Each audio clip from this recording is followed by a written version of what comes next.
Cosseno de um ângulo negativo. Então, através da fórmula da adição, podemos demonstrar que o cosseno de um ângulo negativo é igual ao cosseno deste mesmo ângulo positivo.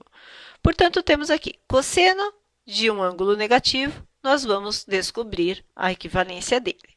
E se aplicarmos a fórmula da adição de cosseno, podemos representar como cosseno de um número negativo, de um ângulo negativo, pode ser representado como cosseno de um ângulo 0 graus, menos um ângulo que eu desconheço. E, portanto, eu posso utilizar esta fórmula. O cosseno, vou dizer que alfa é 0 graus e beta é o valor de x, é o ângulo x. Então, eu tenho o cosseno de alfa, o alfa é 0 graus, que multiplica o cosseno de beta, beta é x, mais seno de alfa, seno de 0 graus, que multiplica o seno de beta, beta é x.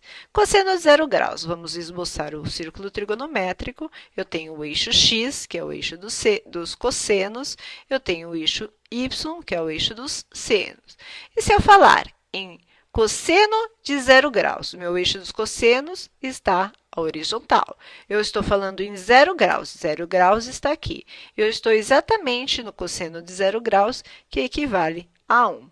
Portanto, cosseno de 0 graus é igual a 1, que multiplica cosseno de x. Mais o eixo seno é o eixo vertical. Seno de 0 graus. Eu tenho 0 graus aqui. Se eu for até o eixo dos senos, eu teria exatamente 0. Portanto, seno de 0 graus equivale a 0, que multiplica seno de x.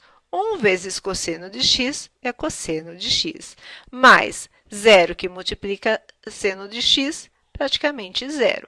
Portanto, eu tenho o cosseno de x e eu posso determinar que o cosseno de um ângulo negativo, que seja ele qualquer, é igual ao cosseno deste mesmo ângulo positivo.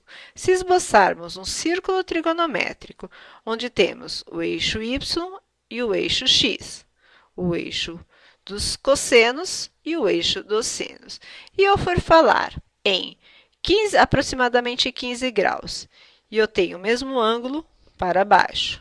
Então, aqui eu tenho 15 graus, e se eu falar em sentido anti-horário, eu terei menos 15 graus. E eu posso definir que tanto o cosseno de 15 graus quanto o cosseno de menos 15 graus equivalem ao mesmo valor. Então, eu posso definir que o cosseno de um ângulo, sendo ele positivo ou negativo, dará o mesmo resultado. Eu vos convido a assistir outros tutoriais e outros exemplos em matemática no site tarefasplus.com.